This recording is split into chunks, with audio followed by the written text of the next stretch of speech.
Hi, everybody. Welcome to a very quick look at how to do some good searching here in the SETCC Library Catalog. I'm Mary, I'm your librarian. So if you need any help as after you watch this, if you get stuck someplace, you just want to look at some ideas with me, stop by my office or send me an email and you and I can Zoom and we can walk through and get all of your information and make sure that you feel confident in all of your searching. All right, let's start by sharing my screen and we are going to go to the library page. All right, here we are. This is the front page of the library website. So scroll on down here to search the catalog. So this is the one search. You search our catalog and then a bunch of databases all at the same time. I think this is the most efficient way to get good searching done. If you're on campus, you don't need to worry about this so much, but if you're not on campus, remember that these databases all cost tens of thousands of dollars a year. And if you don't sign in, then they don't know that somebody paid for you. We've paid for you. Don't worry about it. All right, so sign in, star ID, click. All right, and now in the top corner here, that's my name. That's my library information if I want to look up and see where I'm at. I did just renew my books, I swear. So that's good.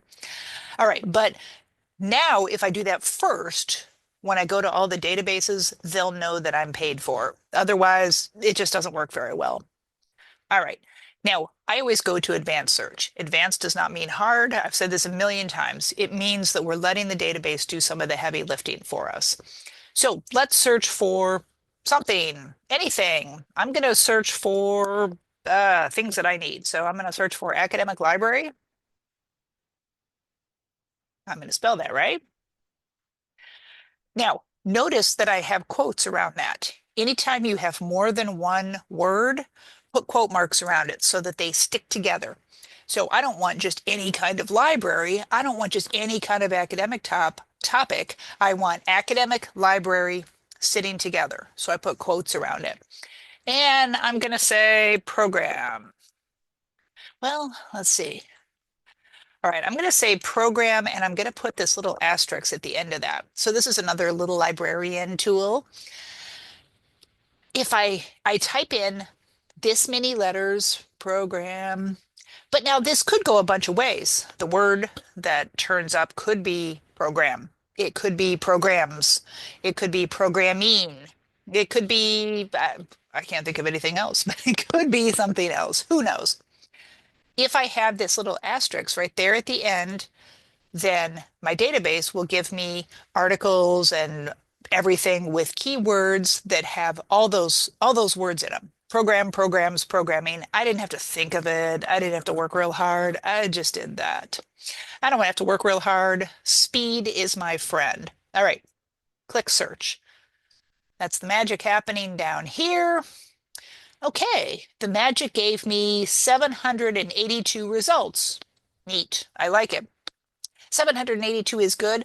Honestly, I would be happier if it gave me 100,072 results. That would be even better, but I'll take this. This is fine. Now, I say this in class. Don't look at 782 results. Why would we do that? This is our pile of our 782 things. Let's make before we even bother looking at the pile, don't even bother. I'm putting my hands over it. Don't even bother. We're going to slide ourselves to the left and we are going to look at resources, the tools we can use to narrow this down. Now, if you're in sonography, you're probably needing things that are peer reviewed. So I could go right here and I could click peer reviewed journals. That's all I want. That gives me 410 results. Okay, that's pretty good. I mean, I'm still not going to look at 410 different things. I'm still going to narrow, but now everything I look at is peer reviewed. It says it right there at the bottom, so I could just double check. Now, as it happens for my research, I don't really care about that. So I click the X there on peer review, and I'm back to my 782 results. I could look at resource type, and I could click only articles, only book chapters, only conference proceedings. For me, I don't care. It doesn't matter for my search, but for yours, maybe it matters. I also don't care about the date, but maybe if you only want things that are published within the last 5 years, we could adjust this and say, I only want, the last 5 years. I click refine after date, and I'm down to 210 results, but it's only the most current, most interesting stuff. I don't know. It's not enough. So I'm going to click the X next to that filter and I'm going to say, never mind. I don't want that filter anymore. What I do want, I keep sliding over here on the left side and I'm sliding down and I go to the subject heading. Now this is the amazing moment. This is all the keywords that are in all 782 of my results, and they took each article, each book, each whatever. It's got 3 or 4 or 10 keywords. The database here, it counted them all and put them into order. So when I click on this subject line over on my left side, I can now narrow this down to the words that I want. Okay, so I said in my search academic library. That was probably not great thinking on my part because look, the first keyword is academic libraries, plural. Okay, interesting. I want those. So I click the box just to the left of the word. All right. Librarian, libraries, it doesn't speak to me. Technology, I mean, I guess if I'm looking for programs, I'm always looking for programs, things we can do in the library. They could be technology-based programs, but that doesn't speak to me either. Library employees, information literacy, blah, blah, sliding down, sliding down. Oh, students. Hey, now there's a word. I work with students all day. I'm clicking that. Look, college students. 50 of these resources have a keyword of college students. I could not be more excited. I could click on education. Yeah, why not? I'm in the education business. So there are 50 items that say education. You couldn't just keep sliding your cursor down and looking at all these words and numbers, but you see as we get farther down, for example, one of these says academic specialist libraries, and there's only 2 resources. I mean, who cares? Two? I don't need it. So that's enough. I'm good with these keywords. I've kind of narrowed my search. So when you're thinking about a big search, narrowing it and focusing it is this is a good way to do it. Let's apply these filters. All right, that's the magic happening. All right, I now have 482 results. So near the top of your results here, it will say mine says one of 50. If yours says one of 10, which is what it often defaults to, tell it you want 50. You can scan down through the title and then the little blurb. It's part of a blurby sentence. You can scan through 50 of the titles and the little blurb of a sentence for each item. You can look through 50 of them in less than 5 minutes. It's no big deal. But if you don't click 50, you're looking at the first 10 like, I don't know, maybe let me go to the next page. Oh, let me go to the next page. Nobody does this then. And then you get bad results. It's frustrating. Let's not bother. So I'm going to scroll down here and I'm going to look and say, all right, this first thing says it's a book. And then it gives me the title. I don't know. Books seem hard. I don't really want to read a book. This is an article. So item number 3 is an article. A goal programming model. Okay, I don't know. It doesn't speak to me. I just keep sliding down. Oh, hey, here's number 5.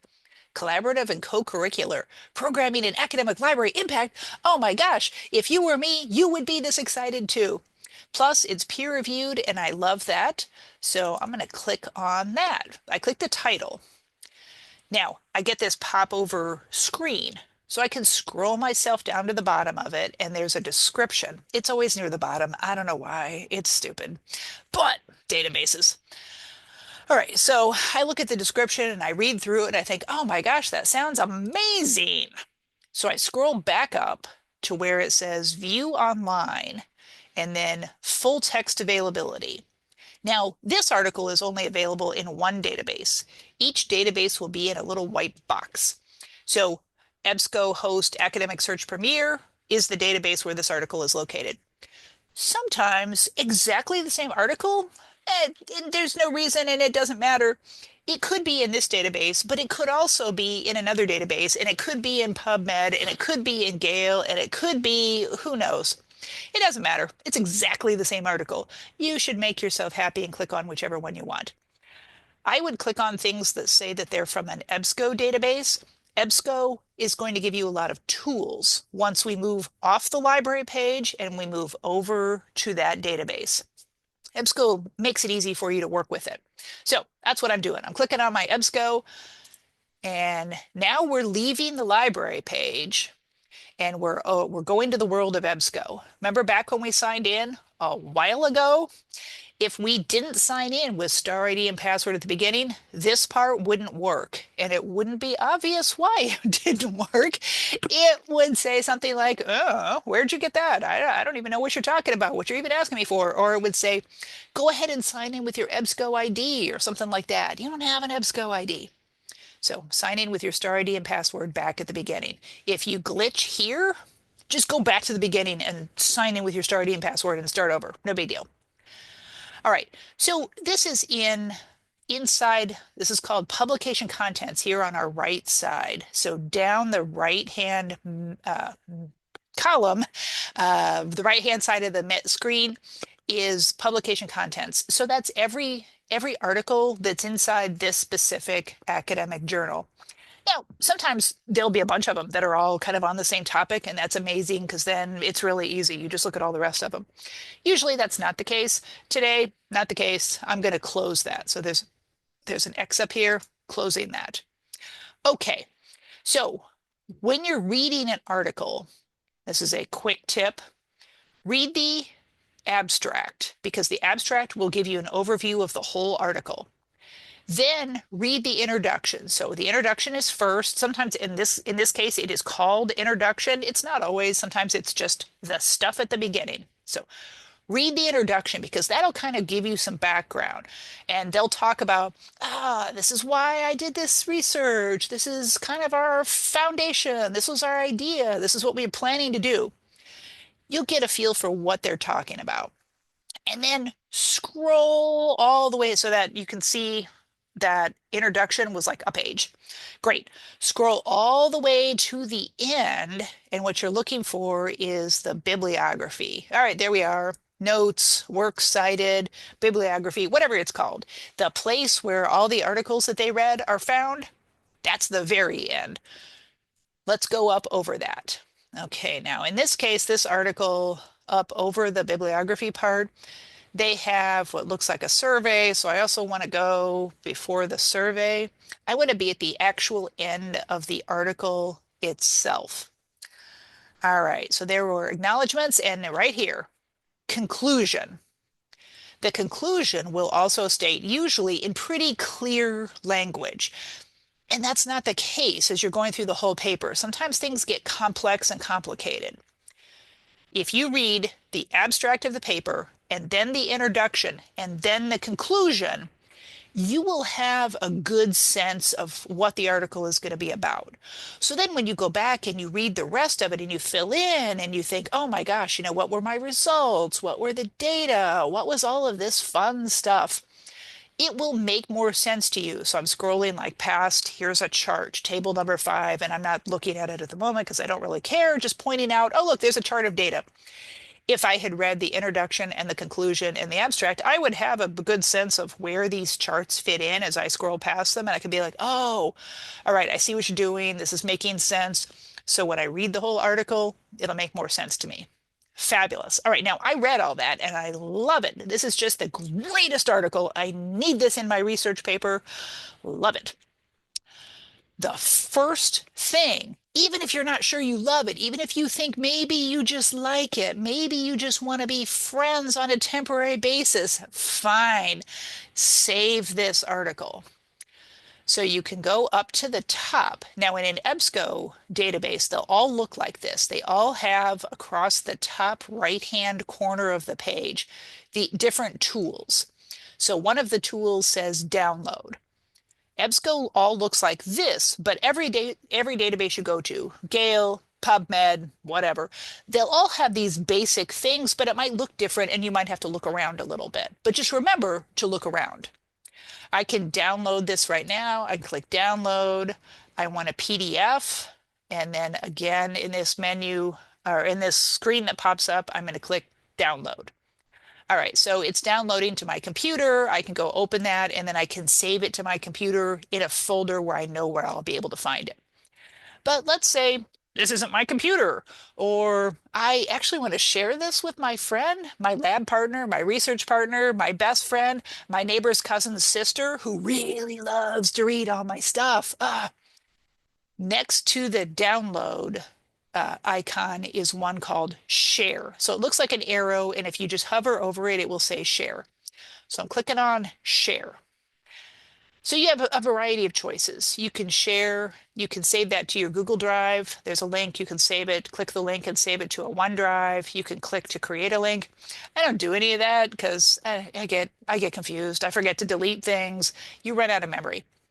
I'm gonna email to myself.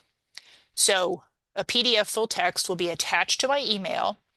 I click this box that says send email to, I can type in my SCTCC email or my Gmail or my AOL. Although, honey, no, if you have an AOL, please come talk to me. There's a better world. But it doesn't matter. Again, I could just send it to my lab partner. I could send it to my sister's cousin's brother's best friend's neighbor and anybody. Send it to anybody you like.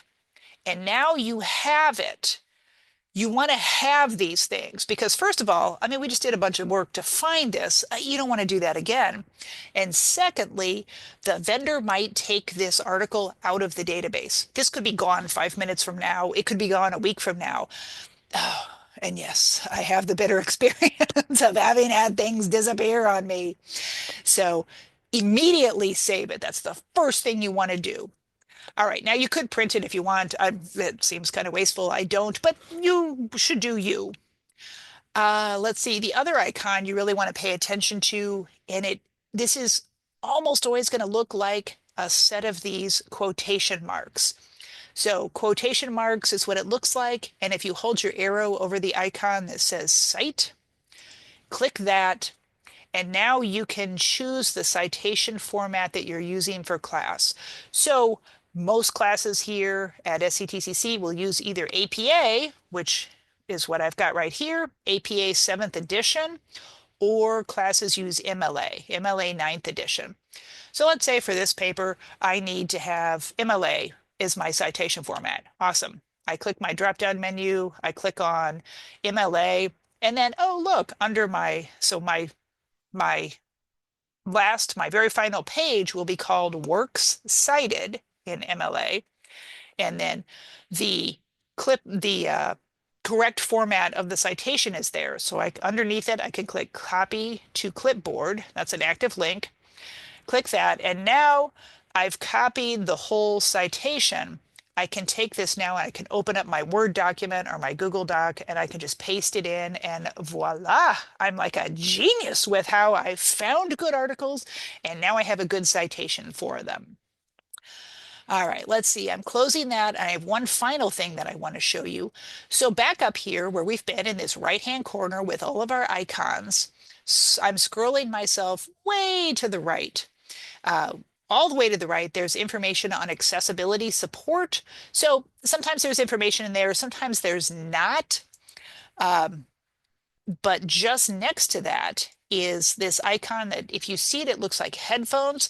And if you hover your mouse over it, it says listen. So I'm going to click on that for a second and see what we get.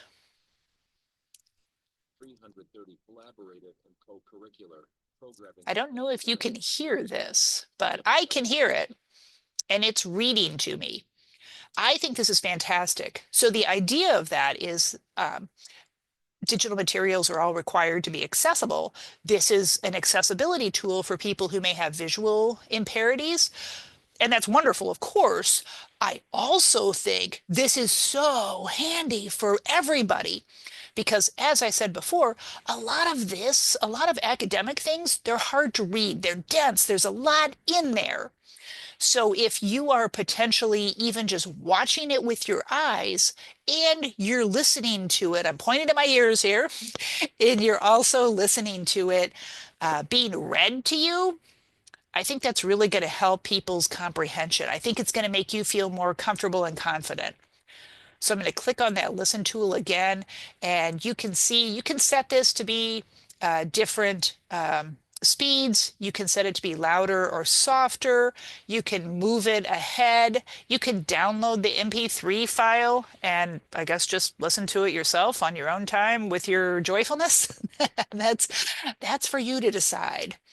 But there are all of these little secret tools in the catalog, things that are going to make it so much easier for you to identify good information, to find good information, to realize that this is what I want, and then to use that in an academically good, correct, useful way for yourself. All right. If you have other questions, if you want to walk through your individual search, as I said at the top, come by my office. This is my office. Make an appointment with me if you can. That will help. And if you can't make it to campus, you and I can Zoom. Don't even worry about it. I'm here to help you find what you need. All right? Have a good day, everybody. Bye-bye.